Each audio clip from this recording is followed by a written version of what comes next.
Hello there my friends and welcome to this very special little video.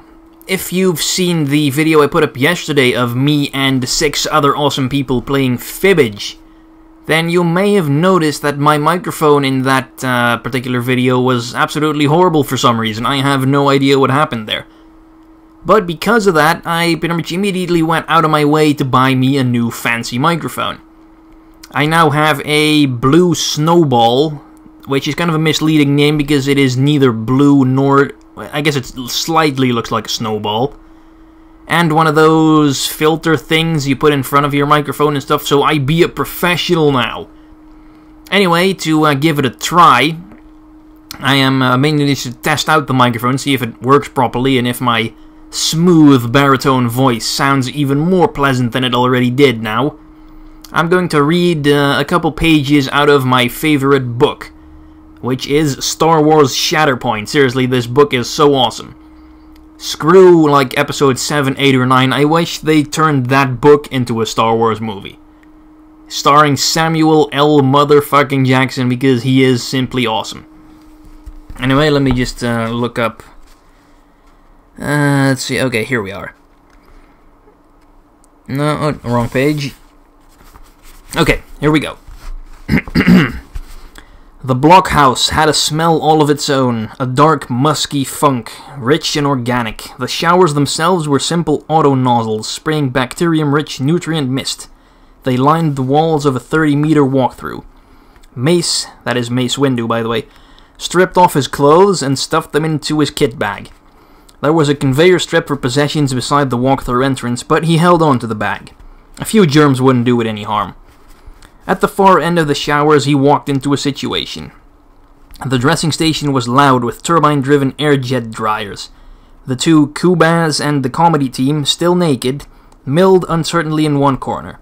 A large, surly-looking human in sun-bleached khakis and a military cap stood facing them, impressive arms folded across his equally impressive chest. He stared at the naked travelers with cold, unspecific threat. A smaller human in identical clothing rummaged through their bags, which were piled behind the large man's legs. The smaller man had a bag of his own, into which he dropped anything small and valuable. Both men had stun batons dangling from belt loops and blasters secured in snap-flap holsters. Mace nodded thoughtfully. The situation was clear enough. Based on who he was supposed to be, he should just ignore this.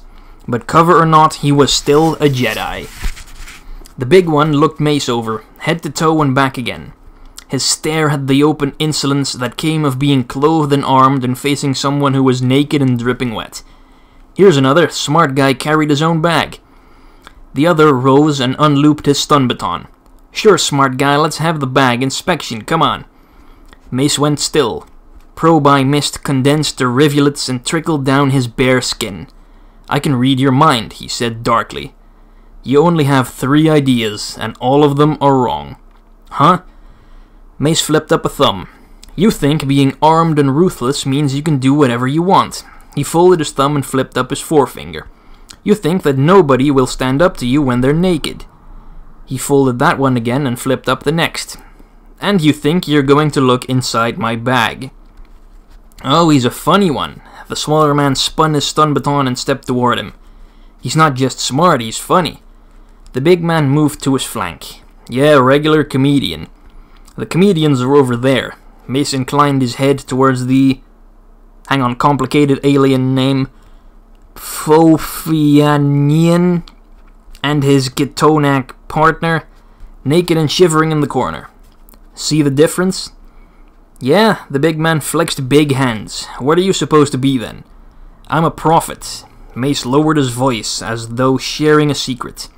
I can see the future. Sure you can. He set his stubble-smeared jaw and showed jagged yellow teeth. What do you see? You, Mace said. Bleeding. His expression might have been a smile if there had been the faintest hint of warmth in his eyes. The big man suddenly looked less confident. In this, he could perhaps be excused. Like all successful predators, he was interested only in victims, certainly not in opponents. Which was the purpose of his particular racket, after all. Members of any sapient species who were culturally accustomed to wearing clothes would feel hesitant uncertain and vulnerable when caught naked. Especially humans. Any normal person would stop to put on pants before throwing a punch. Mace Windu, in contrast, looked like he might know of uncertainty and vulnerability by reputation, but had never met either of them face to face. 188 centimeters of muscle and bone. Absolutely still. Absolutely relaxed. From his attitude, the probe-eye mist that trickled down his naked skin might have been carbon fiber reinforced ceramic body armor. "Do you have a move to make?" Mace said. "I'm in a hurry." The big man's gaze twitched sideways, and he said, "Huh?"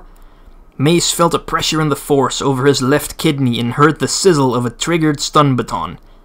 He spun and caught the wrist of the smaller man with both hands, shoving the baton's sparking corona well clear with a twist that levered his face into the path of Mace's rising foot.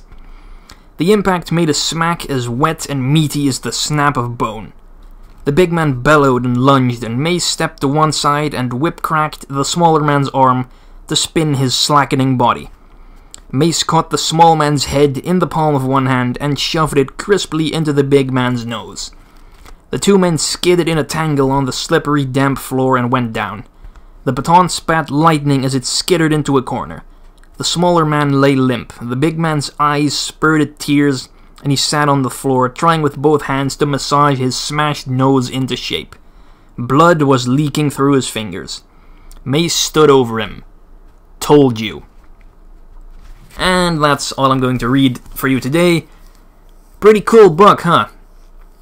Yeah, it's a pretty old one. I think it came out around the same time episode 3 was released in theaters, but holy crap, that book is awesome. I really wish they turned that into a movie. I mean, Samuel L. Jackson is such a badass already, and I think there's so much they can do with it, because there is some crazy action in that book. Like the part where Samuel L. Jackson would be beating up 2 security guards in a shower facility while completely naked. So, yeah, that's pretty cool.